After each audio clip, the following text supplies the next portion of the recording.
આજરોજ ગાંધીધામ મહાનગરપાલિકા દ્વારા મનપાની માલિકીના પ્લોટ અને રસ્તા પૈકીની જમીન પર આવતા દબાણો દૂર કરવામાં આવ્યા છે. રેલવેની માલિકીમાં આવેલ જમીન પરના દબાણો દૂર કરવામાં આવેલ નથી. આદિપુર જીઆઈડીસી વિસ્તારમાં દબાણ હટાવવાની કાર્યવાહી હાથ ધરવામાં આવી છે. અગાઉ આપવામાં આવેલી નોટિસના અનુસંધાને તંત્ર દ્વારા આજરોજ અંદાજે 120થી વધુ દબાણો દૂર કરવાની કામગીરી શરૂ કરવામાં આવી છે. આ કામગીરી દરમિયાન મનપા કમિશનર મનીષ ગુરવાનીના માર્ગદર્શન હેઠળ ડેપ્યુટી કમિશનર મેહુલભાઈ દેસાઈ, ડેપ્યુટી કમિશનર સંજયકુમાર રામાનુજ, દબાણ ઇન્સ્પેક્ટર ગાયત્રી પ્રસાદ જોશી સહિત મનપાની સમગ્ર ટીમ 10 જેસીબી 5 ટ્રેક્ટર સાથે સ્થળ પર હાજર રહેલ છે. સાથે સાથે પીજીવીસીએલ, પાણી પુરવઠા વિભાગ, લાઇટ વિભાગ, આરોગ્ય વિભાગ, જીડીએ વિભાગ, એસઆરસી તેમજ અન્ય સંબંધિત વિભાગોની ટીમો પણ કામગીરીમાં જોડાઈ છે. આદિપુર પીઆઈ એમસી વાડા સહિતના ચુસ્ત પોલીસ બંદોબસ્ત વચ્ચે હાથ ધરાયેલી આ કાર્યવાહી દરમિયાન કોઈ અનિચ્છનીય પરિસ્થિતિ ઊભી થાય તે માટે એમ્બ્યુલન્સ પણ સ્ટેન્ડ બાય રાખવામાં આવી છે.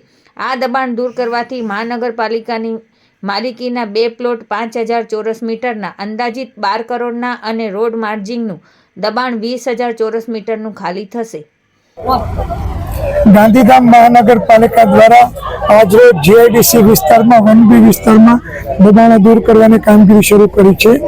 ગાંધીધામ મહાનગરપાલિકા શહેરને દબાણમુક્ત, સ્વચ્છ અને ડેવલપ સિટી બનાવવા માટેના ભાગરૂપે આ કાર્યવાહી કરવામાં આવી છે. અગાઉ પણ ગાંધીધામ મહાનગરપાલિકા દ્વારા ભારતનગર, 400 ક્વાર્ટર, આદિપુરના જુદા વિસ્તારો અને મુખ્ય રસ્તાઓ અને માલિકીના પ્લોટો પર દબાણો દૂર કરી રહ્યા છે. અને આજે આ વિસ્તારમાં આપણે દબાણ દૂર કરવાની કામગીરી કરી રહ્યા છીએ.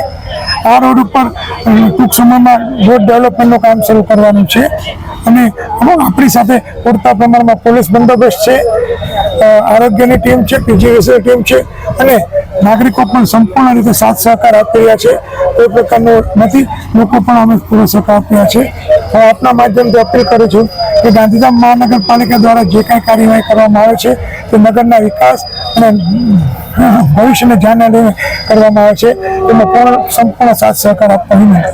કેટલા નોટિસ આપી હતી અને કેટલા દબાણો?